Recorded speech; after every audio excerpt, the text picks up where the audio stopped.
បាទជំរាបសួរនិងសួស្តីបងប្អូនទាំងអស់គ្នាស្វាគមន៍ជាថ្មីមកកាន់ Channel កណ្ដាល iOS វីដេអូរបស់ខ្ញុំថ្ងៃនេះគឺចង់បង្ហាញបងប្អូនទាំងអស់គ្នាតកតងរបៀបផ្ទេរប្រាក់ពីគណនីខ្លួនឯងទៅគណនីខ្លួនឯងបាទសម្រាប់គណនីស្ថាបនាណាបាទអញ្ចឹងសម្រាប់បងប្អូនយើងដែលមានគណនីស្ថាបនាច្រើនគណនីគឺយើងអាចផ្ទេរពីគណនីមួយទៅគណនីយ៉ាងងាយស្រួលតែម្ដងបាទអត់មានអីទៅពិបាកទេចឹងតោះយើងទៅដឹងពីរបៀបផ្ទេរទាំងអស់គ្នាជំហានដំបូងយើងចុចបើក app ស្ថាបនារបស់យើងមកបន្ទាប់មកទៀតយើងចុចកន្លែងពាក្យថាផ្ទេរប្រាក់សញ្ញាព្រួយនេះបាទហើយយើងវាយលេខកូដសម្ងាត់6ខ្ទង់របស់យើងបន្ទាប់មកយើងយកគណនីផ្ទាល់ខ្លួនមកដល់ត្រង់ចំណុចនេះខាងលើគេនេះគឺយើងត្រូវជ្រើសរើសគណនីសម្រាប់ផ្ទេរចេញគណនីណាមានលុយចង់ផ្ទេរចេញយើងយកគណនីមួយហ្នឹងមកបាទអញ្ចឹងយើងចុចកន្លែងសញ្ញាព្រួយចុះក្រោមនេះមក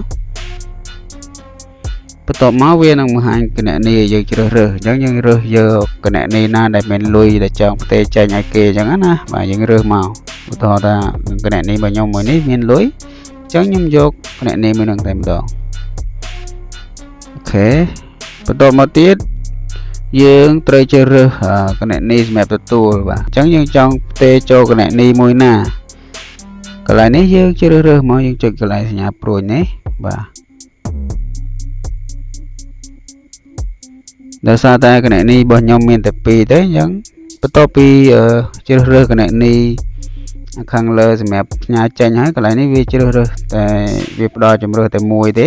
បាទគឺគណនីប្រាក់រៀលរបស់ខ្ញុំបាទបើសិនជាយើងមានគណនីច្រើនវាអាចនឹងលោត2ទៅ3អញ្ចឹងណាអូខេឥឡូវខ្ញុំជ្រើសរើសគណនីមួយនេះតែម្ដងបាទចំណុចបន្ទាប់ទៀតគឺយើងត្រូវសរសេរចំនួនទឹកប្រាក់ដែលយើងចង់ផ្ទេរចេញហ្នឹងយើងចង់ផ្ទេរចេញប្រមាណបាទអញ្ចឹងយើងចុចលើកន្លែងហ្នឹងមកហើយយើងសរសេរចំនួនទឹកប្រាក់ឧទាហរណ៍ថាខ្ញុំចង់ផ្ទេរចេញចំនួន$1បាទអញ្ចឹងខ្ញុំចុចលេខ1តែម្ដងបាទបន្ទាប់មកទៀតចុចផ្ទេរឥឡូវនេះបាទយើងចុចផ្ទេរឥឡូវនេះមកហើយបងប្អូនចុចអូសញ្ញាព្រួយនេះពីខាងឆ្វេងមកខាងស្ដាំចេះមកបាទអូខេឥឡូវខ្ញុំអូសសិនអូខេបន្ទាប់ពីអូសសញ្ញាព្រួយហើយវាយលេខកូដសម្ងាត់6ខ្ទង់របស់យើង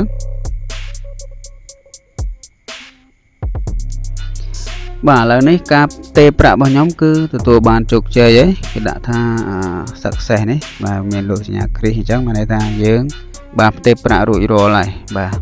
អូខេអញ្ចឹងយើងចូលទៅទំព័រដើមតែម្ដង